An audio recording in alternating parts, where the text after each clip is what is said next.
Hello everyone, welcome to wishful ಅಡುಗೆ ಮನೆ. ನಮ್ಮ ಕನ್ನಡ ಚಾನಲಲ್ಲಿ ನಿಮ್ಮ ಸ್ವಾಗತ ಇದೆ. ಯಾಕಂದರೆ nothing beats mom's cooking. So ಇಲ್ಲಿ ಸಿಗುತ್ತೆ ನಿಮಗೆ ವೆಜ್ ಮತ್ತು ನಾನ್ ವೆಜ್ ಎರಡೂ ಥರ ರೆಸಿಪೀಸ್. ಸೊ ಇವತ್ತು ನಾವು ಮಾಡ್ತಾ ಇದ್ದೀವಿ ಹೆಲ್ದಿಯಾಗಿ ಬಾದಾಮಿ ಲಡ್ಡು. ಸೊ ಬಾದಾಮಿ ಲಡ್ಡು ಮಾಡೋಕ್ಕೆ ನಾನು 1 ಕಪ್ಪಷ್ಟು ಬಾದಾಮಿನ ತಗೊಂಡು 10 ನಿಮಿಷ ಇದನ್ನು ನಾನು ಹೈ ಫ್ಲೇಮಲ್ಲಿ ಹುರ್ಕೋತಾ ಇದ್ದೀನಿ. ಸೊ ಇಲ್ಲಿ ಹುರ್ಕೋಬೇಕಾದ್ರೆ ನೀವು ಇದನ್ನು ಹೈ ಫ್ಲೇಮಲ್ಲಿ ಕೈ ಬಿಡದೆ ಹುರ್ಕೋಬೇಕು.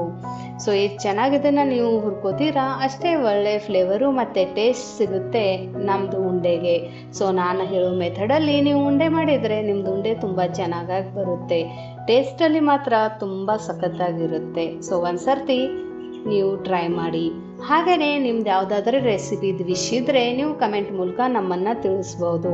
ಹಾಗಾಗಿ ನಾನು ಇವಾಗ ಇದನ್ನು ಚೆನ್ನಾಗಿ ಹುರಿದಿದೆ. ಇವಾಗ ನಾನು ಇದನ್ನು ಮಿಕ್ಸರ್ ಗ್ರೈಂಡರಲ್ಲಿ ಸಣ್ಣದಾಗಿ ಪುಡಿ ಮಾಡ್ಕೊಂಡಿದ್ದೀನಿ. ಅದರ ಜೊತೆ ನಾನು 1 ಕಪ್ಪಷ್ಟು ಬಾದಾಮಿಗೆ 1 ಕಪ್ಪಷ್ಟು ತುರಿದಿರೋಂಥ ಬೆಲ್ಲನ ಸೇರಿಸಿ ಮತ್ತೆ ಮಿಕ್ಸಿರ್ ಜಾರಲ್ಲಿ ಅದನ್ನು ಚೆನ್ನಾಗಿ ಮಿಶ್ರಣನ ಮಾಡ್ಕೊಂಡಿದ್ದೀನಿ. ಸೊ ನೀವು ಕೂಡ ಇದೇ ಥರ ಮಾಡಿ. ಇವಾಗ ನಾನು ಇದಕ್ಕೆ ಏಲಕ್ಕಿ ಪುಡಿ ಹಾಕೊಳ್ತಾ ಇದ್ದೀನಿ. ಅದರ ಜೊತೆ 2 ಸ್ಪೂನಷ್ಟು ತುಪ್ಪ ಕೂಡ ನಾನು ಇದಕ್ಕೆ ಹಾಕೋತಾ ಇದ್ದೀನಿ. ಸೊ ಇವಾಗ ತುಪ್ಪ ಹಾಕಿದ ನಂತರ ಇದನ್ನು ಚೆನ್ನಾಗಿ ಮಿಕ್ಸ್ ಮಾಡ್ಕೋಬೇಕು. ಯಾಕಂದರೆ ನಾವು ಎಷ್ಟು ಚೆನ್ನಾಗಿ ಮಿಕ್ಸ್ ಮಾಡ್ಕೋತೀವಿ ಅಷ್ಟೇ ಒಳ್ಳೆ ಬೈಂಡಿಂಗ್, ಅದ್ರ ಜೊತೆ ಅಷ್ಟೇ ಒಳ್ಳೆ ಟೇಸ್ಟ್ ಕೂಡ ನಮ್ಮ ಉಂಡೆಗೆ ಸಿಗುತ್ತೆ. ಸೊ ನೀವು ಕೂಡ ಈ ಥರ ರೆಸಿಪೀಸನ್ನ ಟ್ರೈ ಮಾಡಿಬಿಟ್ಟು ನಮಗೆ ಕಮೆಂಟ್ ಮೂಲಕ ತಿಳಿಸಿ.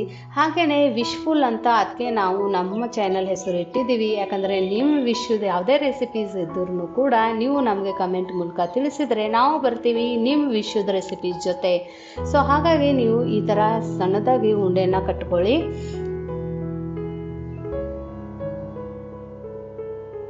ಸೊ ನಮ್ಮದು ಉಂಡೆ ಆಯಿತು ರೆಡಿ. ನಿಮಗೆ ಹೆಂಗೆ ಅನ್ನಿಸ್ತು ಅಂತ ಹೇಳಿ. ಹಾಗೆಯೇ ನೀವು ನಮ್ಮದು ಈ ಚಾನಲ್ದು ರೆಸಿಪೀಸ್ ಕೂಡ ನಿಮ್ಮ ಫ್ರೆಂಡ್ ಜೊತೆ ಶೇರ್ ಮಾಡ್ಕೋಬೋದು. ಹಾಗೆಯೇ ನಮ್ಮ ಚಾನಲ್ನ ಇನ್ನೂ ಸಬ್ಸ್ಕ್ರೈಬ್ ಮಾಡಿಲ್ಲ ಅಂದರೆ ಸಬ್ಸ್ಕ್ರೈಬ್ ಮಾಡಿ. ವಿಶ್ಫುಲ್ ಅಡುಗೆ ಮನೆ. Thank you so much.